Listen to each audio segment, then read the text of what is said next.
the best, worst podcast you've ever heard. And now, The Ronnie and Bo Show, brought to you by Prescott Realty.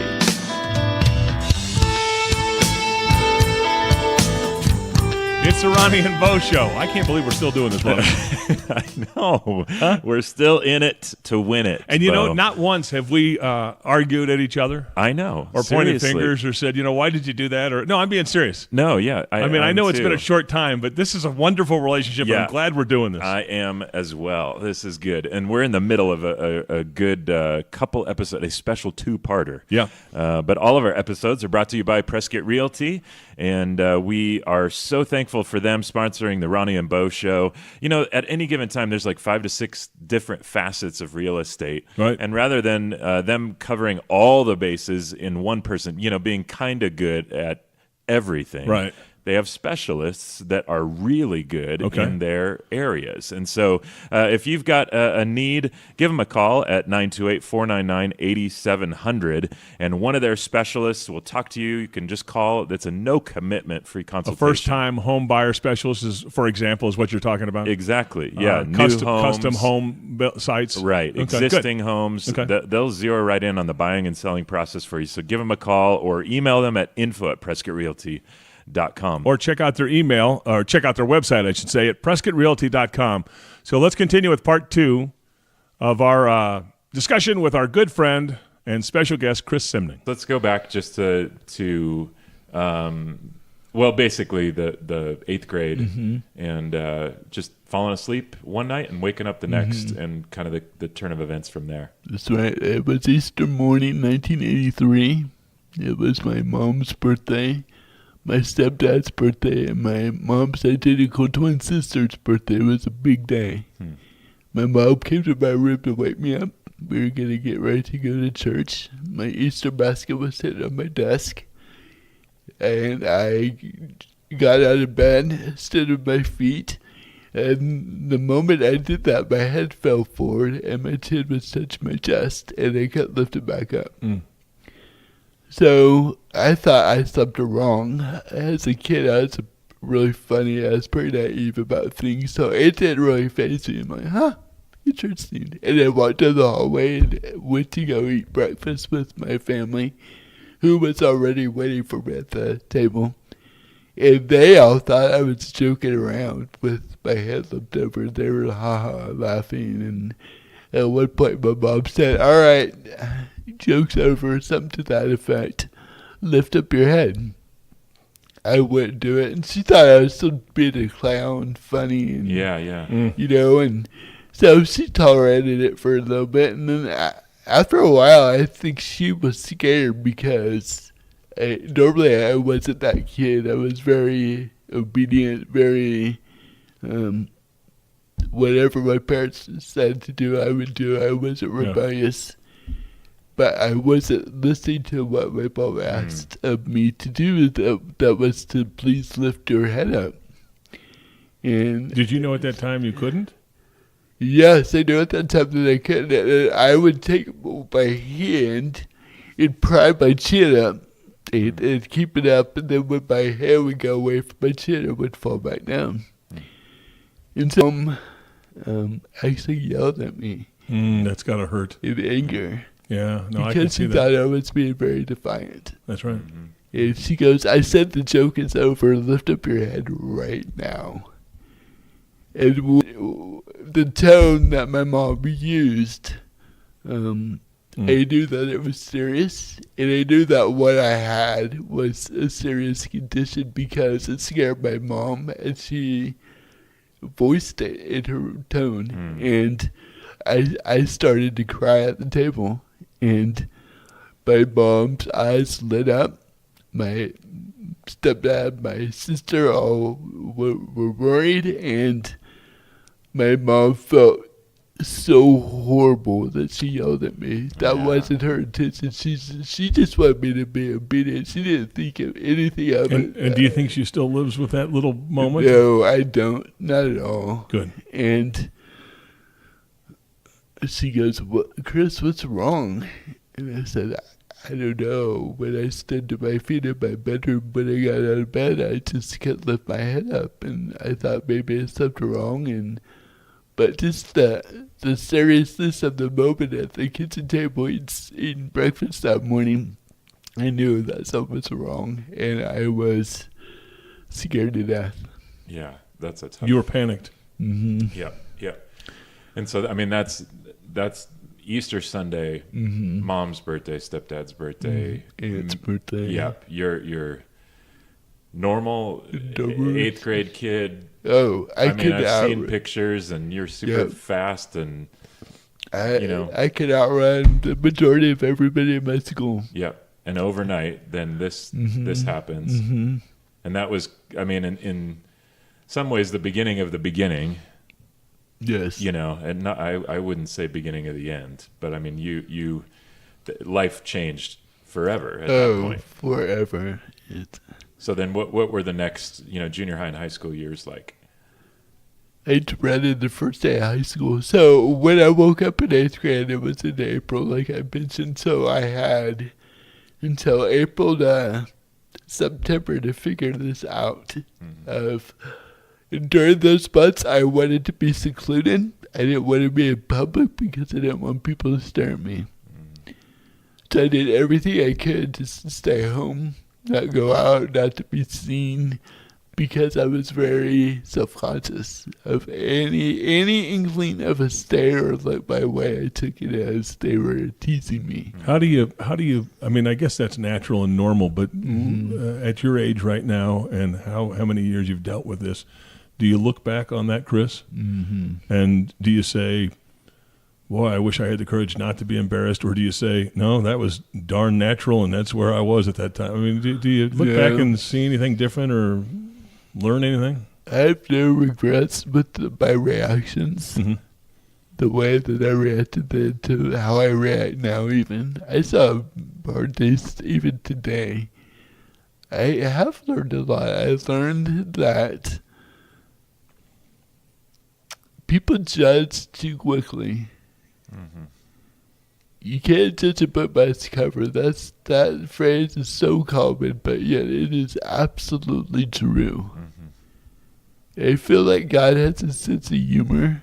Not because I have this, but the sense of humor of it is He made me be a motivational speaker because of it. That's true. And whenever I step on a stage and tell my story, a lot of times people think, who is he? I can't even understand him. And it takes them maybe 5 minutes to tweak their ears to listen to the way I speak. Mm-hmm. And then my story just shocks them. Yeah, I've been in. It's a powerful story. I've been in a lot of venues now since all those years ago when we first met, and then it was even a couple years later before we got to spend any time actually together. But then over the last 10, 15 years, I've seen Chris speak to 5,000 junior hires in an arena, and you could hear a pin drop, with junior high kids, or you name it. I've seen all these different crowds, and it's so cool to see. I would imagine that if you're going to speak in front of a bunch of junior high, they're probably doing what you just said. They're probably judging you real quick. They are. Yeah. And I bet you, I mean, because it's just nature. They're immature. They're young kids. I don't mean they're bad kids, and they're probably in their seat going, well, I have to be here because I'm at church, or I have to be here because I'm in this situation, and I'm not comfortable with what's coming up on stage, and and I bet you that all happens in that room, and it's got to be a huge victory at the end of the. I mean, you've got them with their jaws open and tears coming out of their eyes, and just impacting them. Yeah, and not being. And I mean, I know it's hard to even guess, and this is not. I'm asking the question. So, like, I mean, how many people, students, whatever, do you think you've spoken to just in the last 15 years? If you had to do a rough guess. I would say I probably have spoken to maybe 500,000. Wow. Yeah, I would. Does that sound right? I would think so. I mean, if anything, that's that's on the low end. But I would agree. So you've impacted 500, at least 500,000 folks. Yeah. Mm-hmm. And when you were in 8th grade, I bet you never thought your life would turn out to be like that. Never did. 7th grade, 6th grade. And not only like 500,000 people at least, but then I hear the stories of not only did they hear him speak, but that was a pivotal moment in their life when they heard your story or what God did through you or whatever. It was just so cool. But go back to high school and all of that. I mean, because the torsional dystonia diagnosis came, but not right away, right? Right, that's right. It took them 2.5 months to figure out what this was. And I remember the day that I was diagnosed. I was in a lecture hall at the UC Medical Center in San Francisco. I don't have enough good things to say about that school. It's incredible. It's world renowned. They did everything in their power to help me. Incredible staff. I love that school. That's a plug to them. Yeah. They're amazing. I'm standing at the bottom of this lecture hall. All the rows of chairs go up on tiers. Yeah. And they're all medical interns who were studying medicine. And they were told that morning they were going to bring in, the neurologist was going to bring in a case that they only have read about in a textbook, but they'd never seen live. Oh, wow. And I was that case. Wow. And it was that day where I was brought to the front. My doctor, my neurologist, was with me. I heard their clicking of pins, and I heard their wrists rubbing against the sheets of their notebooks, paper to scribble out their notes. And they were very attentive. It was probably 100 of them in smocks, white smocks, medical garb. I felt very intimidated, and I felt like I was a freak. I wasn't angry. I felt very uncomfortable that I was brought before them, and they were very intrigued to see something that they've only read about. And it was at that place where I was diagnosed and they were told what this was. And I remember leaving in anger, and I rarely ever rage, but that day I raged. And I jerked my body around, and I stormed out and left my parents, my doctor up front, and I just stormed out of that amphitheater-type lecture hall. And I pushed open the doors and went down this pristine hallway where the tile was. You can see a reflection in the tile. It was not clean. It was bland. It was on the walls. And it was a long hallway. And I just bolted down that hallway. I couldn't run at that point, but I just walked as fast as I could away from my fear, so to speak. And I heard the door behind me slam shut and latch against the metal. And it was a heavy door, and it was a big booming thud. And it echoed and reverberated down the entire hallway. And with my back turned to that, hearing that noise and walking away from it, it was as if a judge had just banged down a gavel and sentenced me to a life sentence of a disease. Jeez. How old were you when that? I was in 8th grade. Oh, that was the same year. Oh, gosh. Yep. And then you've said before that you, from 8th then through 12th, you didn't see a better day. That one, those 5 years were living hell. Yeah. And I went from a voice that was like everybody else's voice, the way it sounded. I went from running to a wheelchair.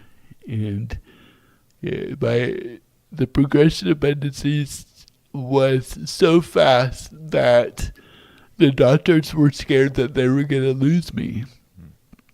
And by the time I was a senior in high school, I went from the extreme of outrunning my classmates in 8th grade to sitting in a wheelchair senior year of high school, where my parents had to dress me and bathe me, put me into bed, get me up out of bed, and my organs were starting to fail, kidneys in particular, and a doctor told my parents that they suspected that I would lose my life and not see my high school graduation. Mm-hmm.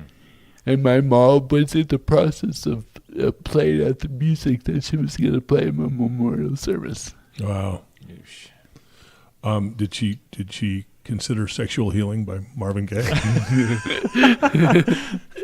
That would probably make everybody in the room laugh. Yeah. Like, what? No.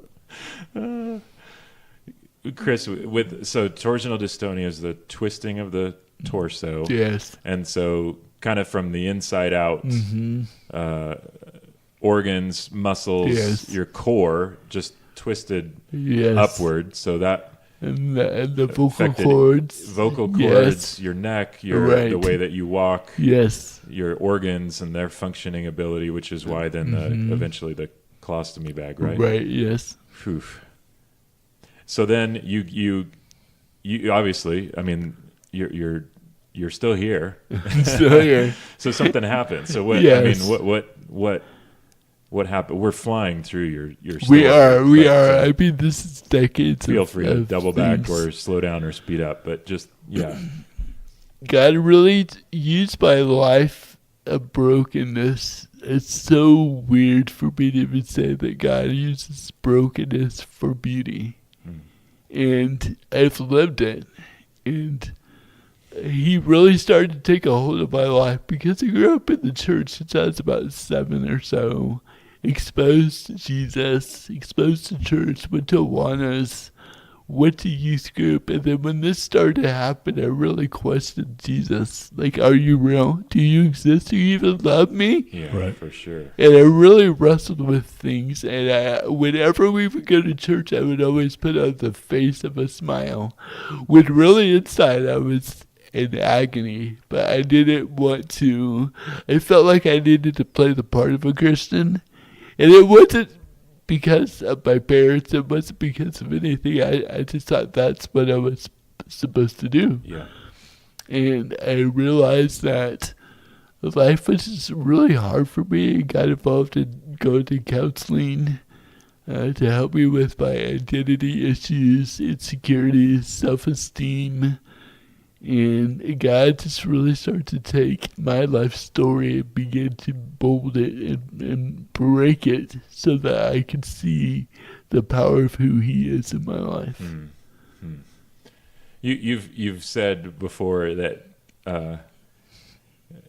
people come up and say, "Well, I'll pray that you get healed." Right, yes. That bothers me Yeah.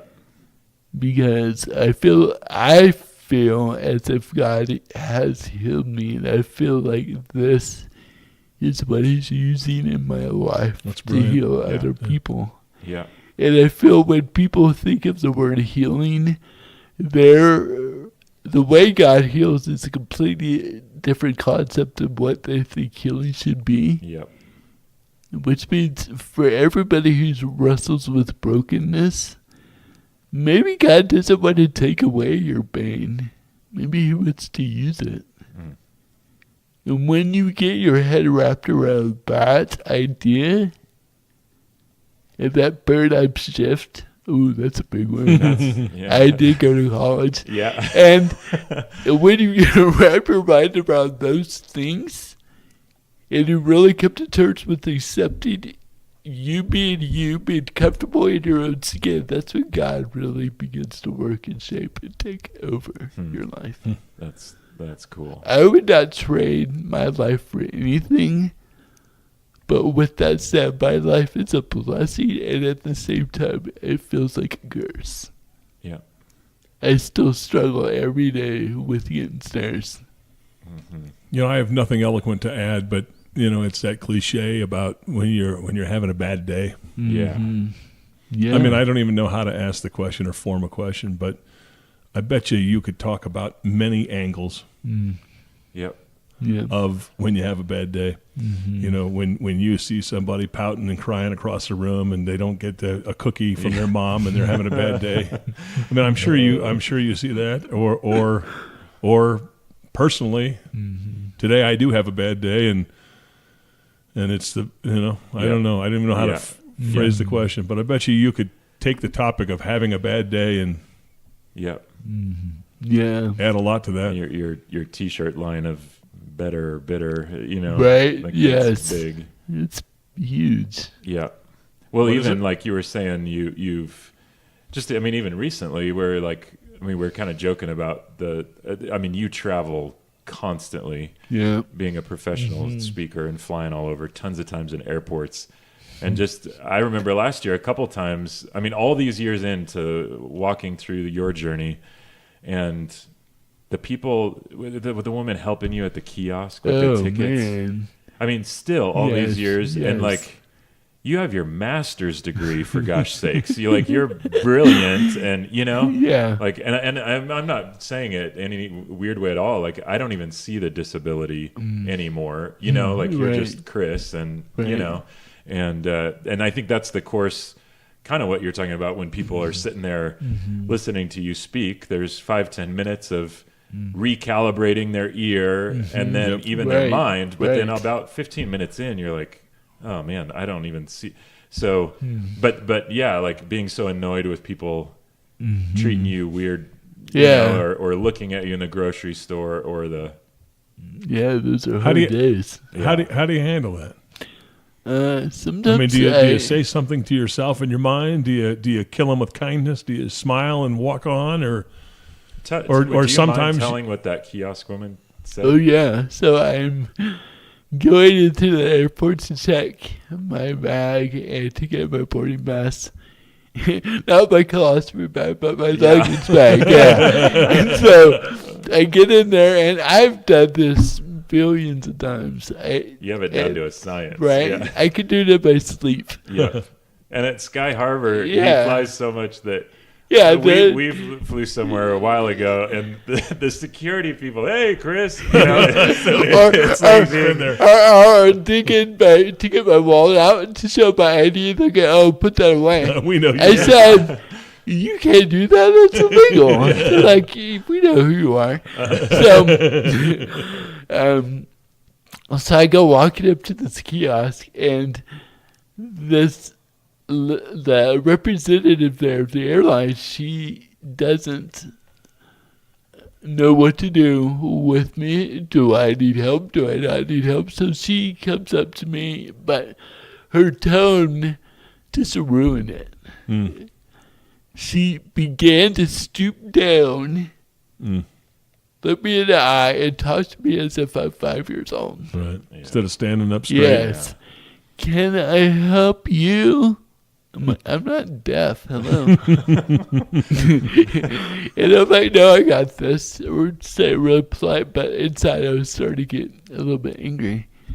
She didn't believe me. So she stood maybe a foot away from the machine that I was putting my name in, watching me, because she doubted that I could even do that with my doing that. And so she's watching me the whole time. I pretend she's not there, and I get my boarding pass, my luggage tag, and you hear the machine like print it out. Right. And she looks at me, and the 5-year-old tone, still stooping down at me, she goes, "Good for you." Oh man. And I'm like, oh, no, that does not work. No. So I didn't say anything to her. I wasn't rude. I just looked at her and walked away. Yeah. See, now I'm hearing those stories, and I'm thinking, this is naive. I'm thinking, I got this. Yeah. Right? Or be a little facetious back to her or whatever. Yeah. And that's what I'm thinking. I'm thinking of whatever I would do, or get it done and then look back at her and wink or give her okay, look at me, I did it, right? And make fun of the situation. Yeah. But that's what I'm thinking. That's right. how but what I don't realize is you have to do that every moment of the day and every day. Yeah. And not just that time. And out of all respect, if you had to live with this 24 hours a day, it would That gets annoying. Yeah.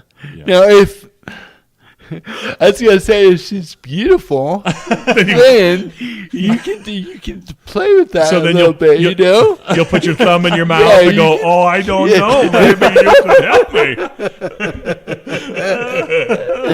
Oh, I have a disability. I'm not stupid. Like if that happens, I mean that's yeah. Yeah. Do you So- like traveling? For how much you travel? When I started speaking, I loved it because I felt like I was a rock star, even though I can't sing worth anything.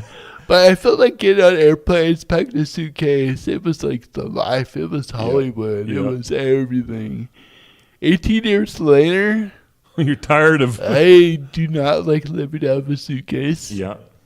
I don't like staying somewhere for more than a week. I'm at a point in my career where just let me go in, speak, and let me leave. Mm-hmm. I'm at that point because I've been away from home for so long. I've traveled so much. And being on the road, I realize when I'm on the road, I'm more lonely than when I'm home. Yeah, it's Yeah. interesting. Yeah. Because you are always on the stage. People always want to talk to you, which is awesome because I'm a very personal individual. I like that sort of thing. I like interacting with people. But people know you, but you're not known. Yeah. Yeah. Yeah. Yeah. And that's what makes it very get that. lonely. Yeah. Yep. Yep. You could be in a crowded place, but Yes. still be feeling Yes. kind of lonely. Cause, Yes. Yep. Yep.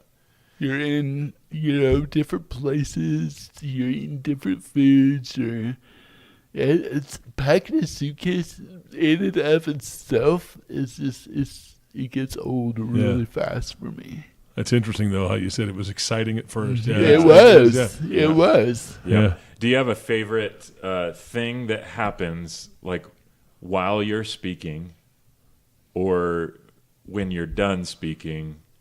And the feedback or whatever. What's either on stage or off when you're kind of in your zone and you can just tell God's doing His thing through you. One thing I love about speaking is the gift that I feel like God has given me to be spontaneous in the moment. Yeah. Yeah. It's hard. It's difficult to do that. Right.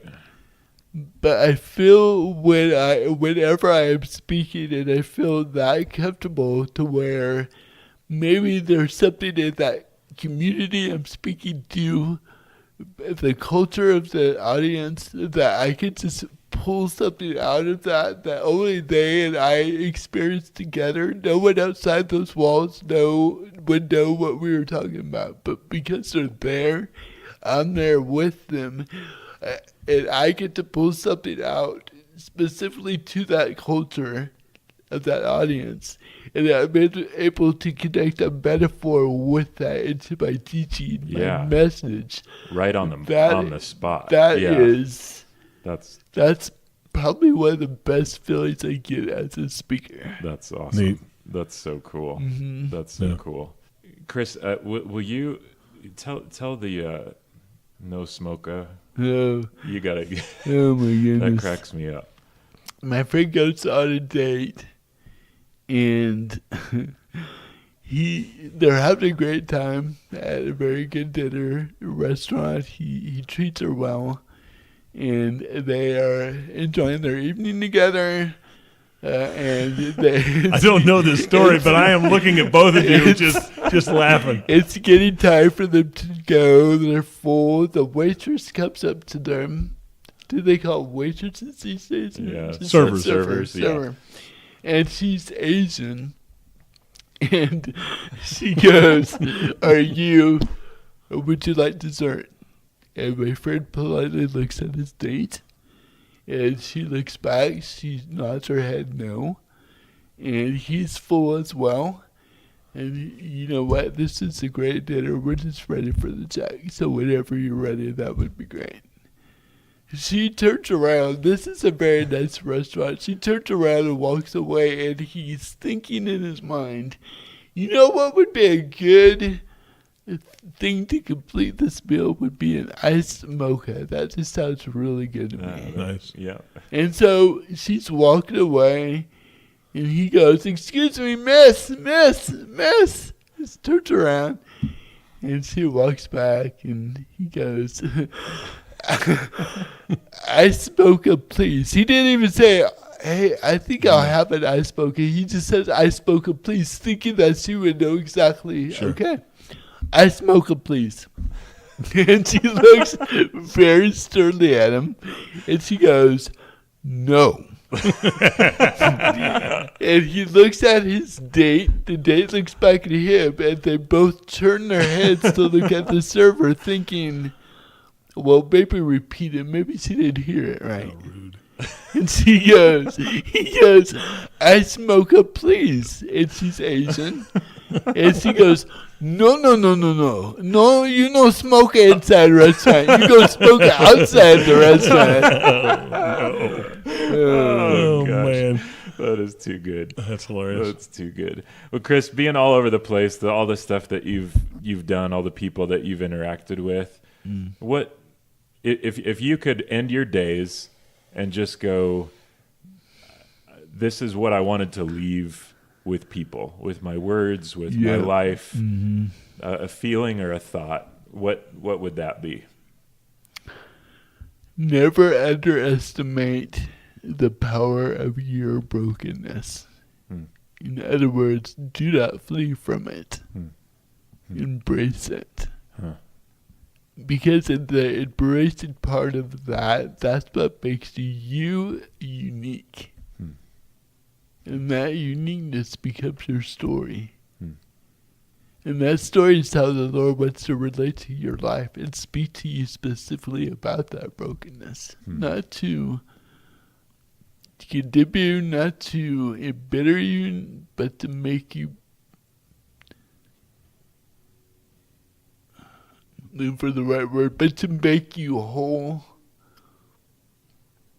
And to make you comfortable in your skin, that you are who you are because you were created the way God wanted you to be. And the circumstances that you're dealing with is something that He has for your life, for you to overcome that. You know, when you're saying that, I'm thinking of the word counterintuitive. Yeah. I don't know if that's the right word, but, you know, you don't want to do that.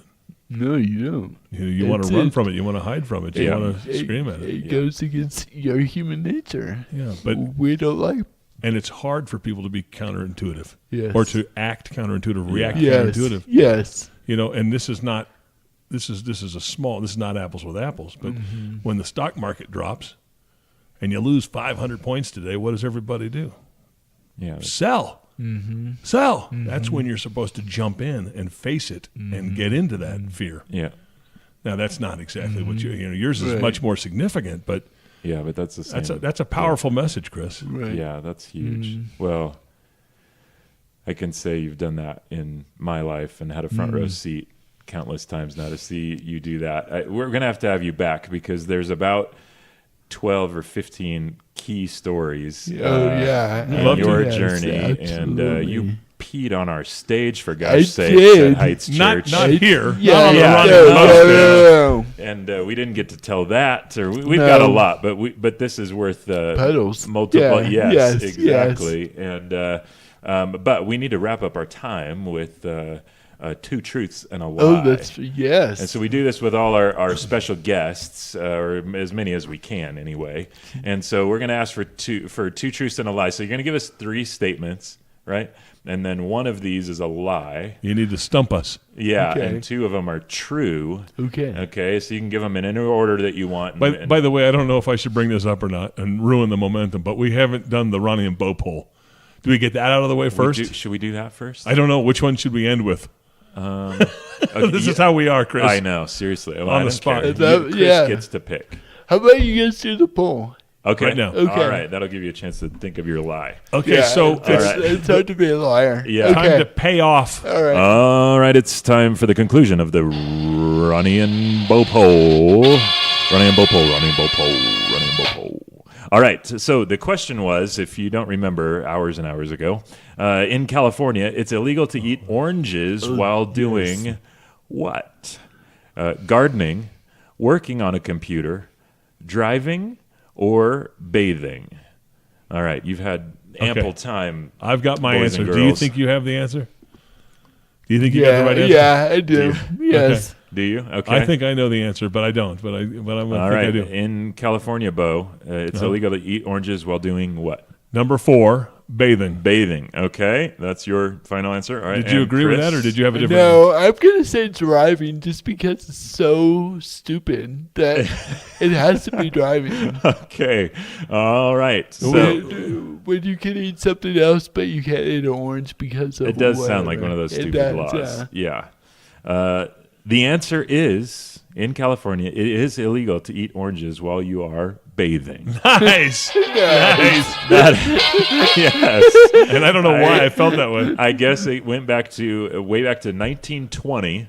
They enacted the law, and certain scientists believed that the citric acid that would come out of the orange peel would mix with bathing salts and cause an explosion while you were bathing. Wow. So in California today, you can't drive with a cell phone, but you can have an orange up to your ear. Yeah. And you're okay going down to 405, right? That's true. That's true. All right, Chris, it's time for Torsional lie. Okay. Torsional lie. Okay. All right. Okay, so This is going to be hard. yeah. 2 truths and a lie. So start is wherever you weird. want to start. Give us the Feel first like there's statement. a lot that I don't know about you, but which is not And to I say think- you can't stump me. And I think with his character, it's going to be hard for him to tell a lie. There's $20 just sitting here on the desk underneath some Ronnie and Bo window decals. Awesome. Okay. All right. Sorry. All right. First statement. Okay. I made an impression one time on my gastroenterologist. I can't even say that word. Yeah. Gastro. That he owned an airplane, and he took me into his plane, and he took me for a ride, and he asked me if I would like to, with the head motions, because it was so noisy I couldn't hear him. His hands went up and down, and I'm thinking, oh, he wants to go like down a hill and up a hill as we're flying, and that's what I thought it was. Well, we did loops and No way. barrel rolls in his airplane. That's statement number 1. So Okay. he's hand motioning. You know, like, do you yeah, want to do go up? Do you want to go down? You're going, acrobats? he's Yes. waving at me or something. Yes. Thumbs up. Oh. And so I do thumbs up because I think, oh, it's a little roller coaster thing type thing. Yeah, that's on hills, whatever. Yeah, up and down the hills type thing. Like, that's all he's got to do. Oh, he barrel rolls. And then we No do loops. way. See, Yeah. this is what I like. Chris is a what's the word? Raconteur. He's a storyteller of the highest Yes. order, and Okay. so we don't get just the statement. We get a whole story. We got to decipher. Okay, Well, that's so, good. We got to so figure out if Loopy that's Loops true. in the plane. What's the second statement? I'm in Bakersfield, California, and I'm driving a big old van, and I'm going down the interstate, the highway 99, and there's a tire that gets loose from a trailer up ahead, and it's rolling directly towards my van. We're doing 75 miles an hour. I look right, I look left. There's no place to go. There's a concrete wall next to the fast lane that we're in, or there's a car next to the other lane that I'm in, and I have to hit this tire, so I actually jump in and we go airborne.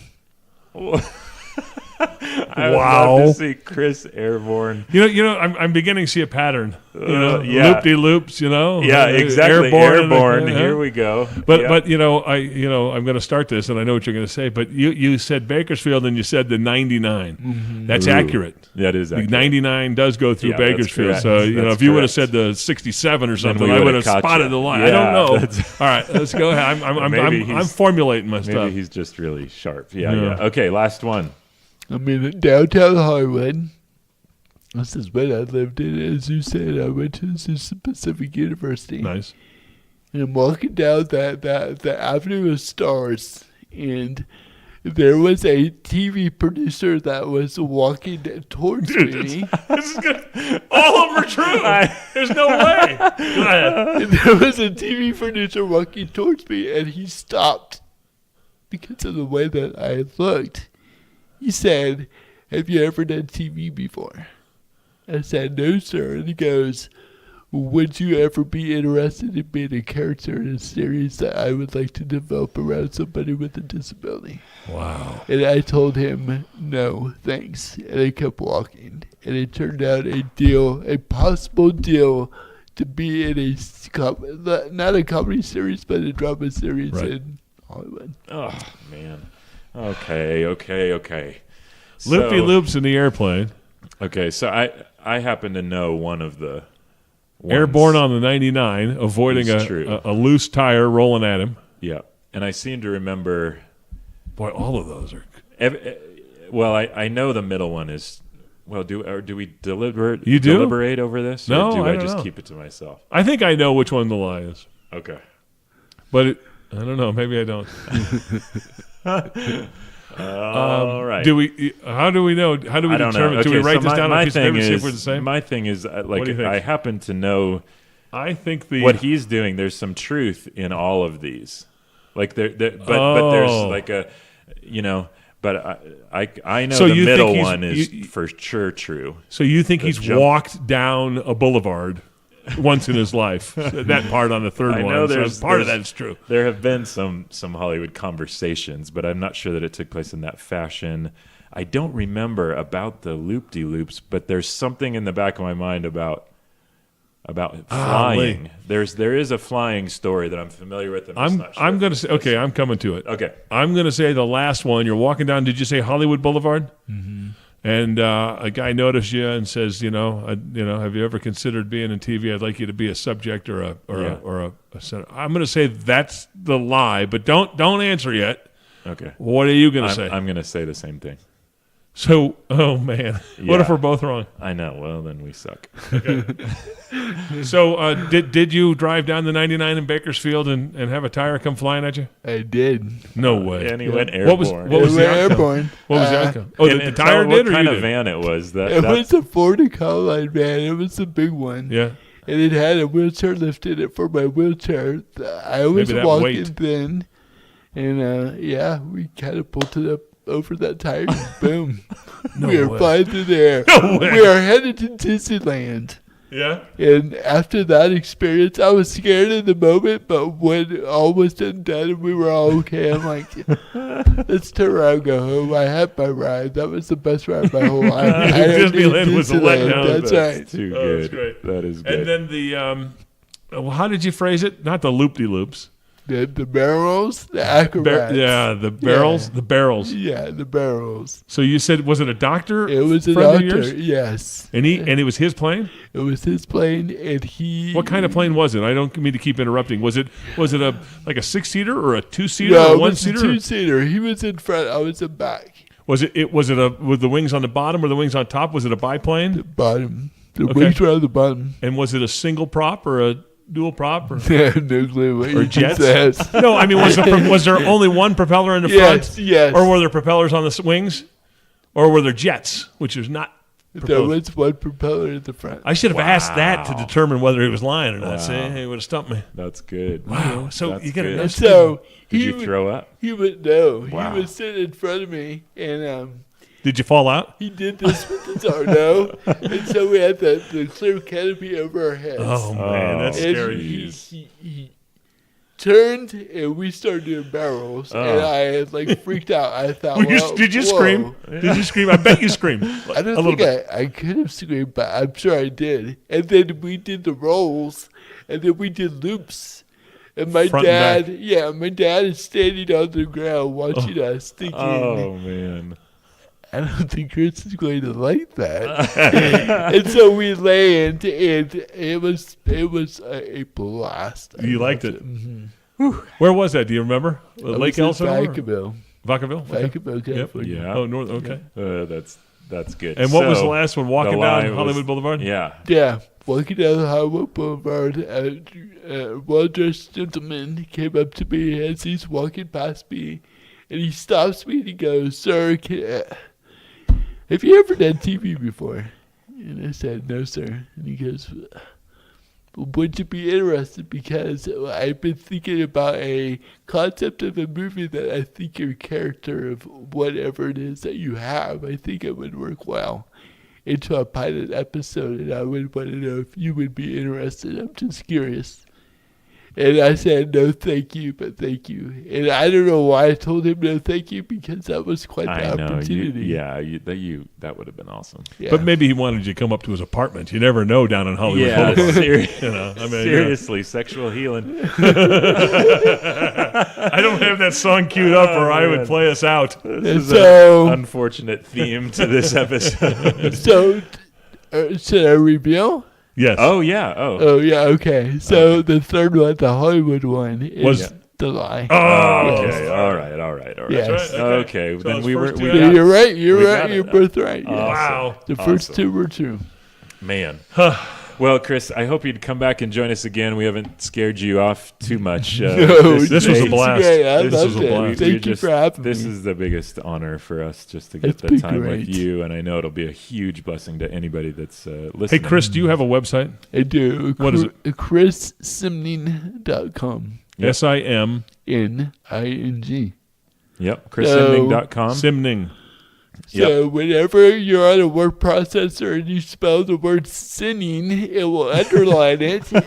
If you spell my last name, it will underline it. And the first suggestion will be, "Are you trying to spell the word sinning?" Maybe that's a message. So right? So I tell people I'm one letter away from being condemned to hell, but I'm saved by God's grace by one letter. There you go. Simning. That's good. That You're is good. walking the tightrope Right? between sinning and Yes, simning. yes, Yeah. and people will say, "Oh, it's Chris Simmons," and I'm like, "Simmons? Like, where did you go to school?" That's an ing ending, Simning. Richard Simmons. Yeah, I get No, it. that's get your that guy was Richard Booty Simning. shorts. And, Yeah. You know, Richard. All his life, he was that guru guy, right? The hell guy. Yeah. And everybody would come up to Richard Simmons and say, "Oh, look, it's Richard Simning." Yeah. Or I also get Simming, like Simming. two M's a Yeah, lot yeah. too, and that's not correct. No, Simning. Simning. Okay. My dad said, I smoke I spoke up. My dad said, "You just tell the people, pronounce your syllables. And if you pronounce your syllables right, you will pronounce your last name right." There you go. That There you is go. good. That That's is beautiful. good. Well, we'll Well, have you back, Chris, for sure. Chris Thank Simning, you. it was wonderful for you to share part of your story Thank you on the Ronnie for Boat, having and me. we I loved it. we loved laughing with you and getting serious with you too. Yes. Yep. Thank you. I And do too. continued success. Keep your chin up and keep influencing people and touching people. Yep. Thank you. It's Yeah, huge. you're welcome. It's huge. The Ronnie and Bo Show brought to you by Prescott Realty. You can check them out at PrescottRealty.com or give them a call at 928-499-8700. Yep, they've got 2 offices to serve you, downtown Prescott and Williamson Valley. You can email them as well at info@PrescottRealty.com, and I guarantee you they will help you out. Thanks for listening to The Ronnie and Bo Show, available on your favorite podcast provider. Please connect with The Ronnie and Bo Show on Facebook, Instagram, Twitter, and RonnieandBoShow.com. Send comments to RonnieandBoShow@gmail.com. This is your announcer speaking. I'm Shotgun Tom Kelly.